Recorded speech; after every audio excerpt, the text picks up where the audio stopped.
Hello everyone, welcome to my channel ইস্যুবাণী কথা। আজকে নিয়ে চলে এসেছি আবারও একটা নতুন ভিডিও।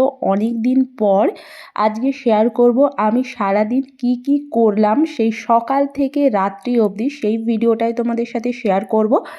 প্রথমে আমি সকালবেলা উঠে শুধুমাত্র খাওয়ার জন্য যেটুকু খাবার বানাতে হয় সেটুকু খাবার বানিয়ে নিয়েছি, বাকি আদার্স অন্যান্য কিচ্ছু কাজ হয়নি। আর এদিকে তার মধ্যেই ছেলে দুষ্টামি শুরু করে দিয়েছে, চারিদিকে বইপত্র খেলনা ছড়িয়ে দিয়েছে। আমি ভেবেছিলাম যে আমি তাড়াতাড়ি করে কাজ সারবো, কিন্তু সেটা আমার হয়ে উঠবে না।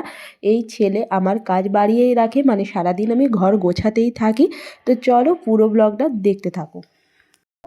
নখগুলো বাড়িয়েছি কিন্তু নখের অবস্থা খুব খারাপ। তো নখগুলো সব এদিক ওদিক দিয়ে উঠে যাচ্ছে, কেন জানি না। আমি নখ কিছুতেই রাখতে পারি না, তো একটু নেল কাটার দিয়ে ঠিক করে নিচ্ছি।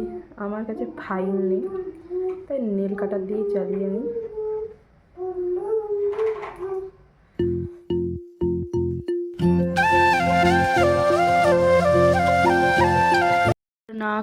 নখ বেড়েছে, যে কারণে আমাদের মুখ চেঁড়াচিড়ি হয়ে যাচ্ছে। তো এর নখগুলোকে কাটিং করতে হবে, আর এর নখগুলো কাটিং করতে আমার অনেক টাইম লেগে যাবে। চলো স্টার্ট করি।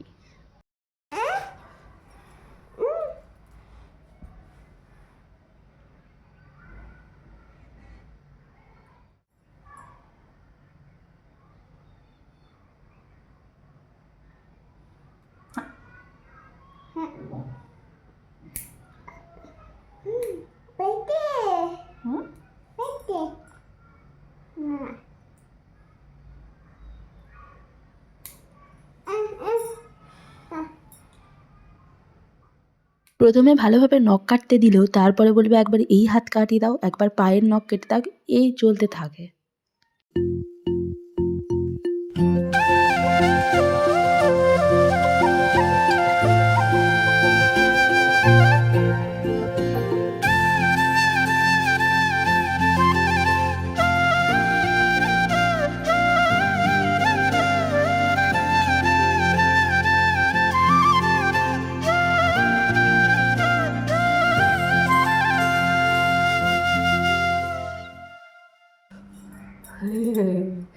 তো নখ কাটা কমপ্লিট হলো, পায়ের নখ এখনো বাকি আছে, সেগুলো ঘুমোলে কাটবো। তো চলো আপাতত পরবর্তী সব কাজগুলো সেরে নিই। কোথায় আমি ভাবলাম কাজ তাড়াতাড়ি করবো, আর এদিকে আমার বার্থডে যত যা সাজানোর জিনিস ছিল খাটের তলা থেকে বের করে সব ঘাঁটতে শুরু করেছে। ওদিকের কাজ সেরে এদিকে আমি জল গরম করতে বসিয়ে দিয়েছি স্নান করার জন্য। আর এদিকে স্কিন কেয়ারটাই প্রয়োজন, যেহেতু শীতকাল পড়ে গিয়েছে আর শীতকালে খুব ড্রাই হয়ে যাচ্ছে, সেই জন্য আমি একটু বেসন আর অ্যালোভেরা নিয়ে আমি আমার গোটা মুখটাতে আমি ভালোভাবে লাগিয়ে নিচ্ছি। তারপর ওই যতটুকু কাপড় কাচতে আর ঝাড়ু দিতে ঘরটা সময় লাগবে ততক্ষণ অবধি রেখে স্নান করার সময় ফেসটাকে ভালোভাবে ক্লিন করে নেব। ছেলে এদিকে খেলার ছলে বই পড়তে বসে পড়েছে, আর আমি এদিকে স্নান করে আমি পুজোটা সেরে নিচ্ছি। ঠাকুরকে পুজো করলে কিন্তু মনটা আলাদাই একটা শান্তি লাগে প্রতিদিন। ঠাকুর পুজোটা সেরে নিয়ে তারপর তুলসী মঞ্চতে আমি জল ঢেলে নেব। আর এই তুলসী গাছটা দেখো জল দিয়ে কত সুন্দর এইটুকু ছোট্ট টবেই ভালোভাবে রয়েছে। তবে হ্যাঁ, ফুল পাওয়া এখানে একটু সন্ধ্যের দিকে গেলে দোকান থেকে পাওয়া যায়, সকালবেলা সেরকম আমি কাছাকাছি দোকান থেকে পাই না বলে ঠাকুরকে সেই জন্য প্রতিদিন ফুল দেওয়া হয় না। যেদিন আনতে পারি সেদিন 2 দিন হয়তো দিতে পারি। যেহেতু শীতকালের প্রথম দিকে সূচনাটাতেই কিন্তু আমাদের স্কিন আর ফেসের কিন্তু কেয়ার নেওয়াটা উচিত, সেই কারণেই দেখো আমি বডি লোশন অ্যাপ্লাই করে নেব, আর মুখেও কিন্তু আমি সানস্ক্রিন এগুলো লাগিয়ে নেব, আর লিপ বামটাও আমি লাগিয়ে নেব। না হলে কিন্তু সারাদিনটা প্রচুর ত্বকটা শুষ্ক হয়ে যায় আর খুব খারাপ লাগে দেখতে।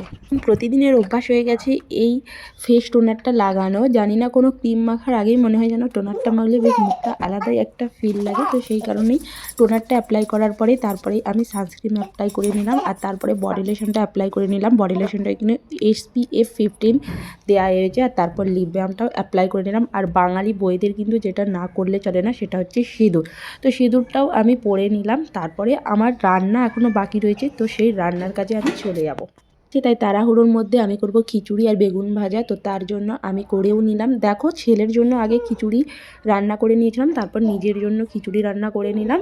আর এটা হচ্ছে লোটে মাছের ঝুড়ো, ওই মশলা দিয়ে আমি বানিয়েছিলাম। তারপরে একেবারে চলে এলাম সন্ধ্যের দিকে। সন্ধ্যেতে আমি মুড়ি আর আলু আর বেসন দিয়ে বড়া ভেজেছিলাম, সেটা দিয়ে মুড়ি খেয়ে নিলাম। আর ছেলে এদিকে ম্যাগি খেয়ে নিল। একেবারে চলে এসেছিলাম রাত্রে, খাওয়া দাওয়া সব কিছু শেষ করে রাত্রে আবার স্কিন কেয়ার করে কিন্তু ঘুমোতে যাব। শীতকালে এটা মাস্ট করা দরকার, ঠোঁটে আর মুখে তো লাগাতে হবে, নাহলে তার পরের দিন সকালে আবার ড্রাই, একই প্রবলেম। আর রাত্রে যদি লাগিয়ে রাখি তাহলে কিন্তু ফেসটা অনেক ভালো থাকবে। তার জন্য ক্রিম অ্যাপ্লাই করে নিলাম আর লিপ বামটাও ইউজ করে নিলাম। তো ভিডিওটা এই পর্যন্তই ছিল। ভিডিওটা কেমন লাগলো জানিও একটা কমেন্টের মাধ্যমে। ভালো লাগলে একটা লাইক করে দিও। যারা নতুন এসেছো চ্যানেলটাকে সাবস্ক্রাইব করো। তো সবাই ভালো থেকো, সুস্থ থেকো। তো দেখা হচ্ছে নেক্সট ভিডিওতে।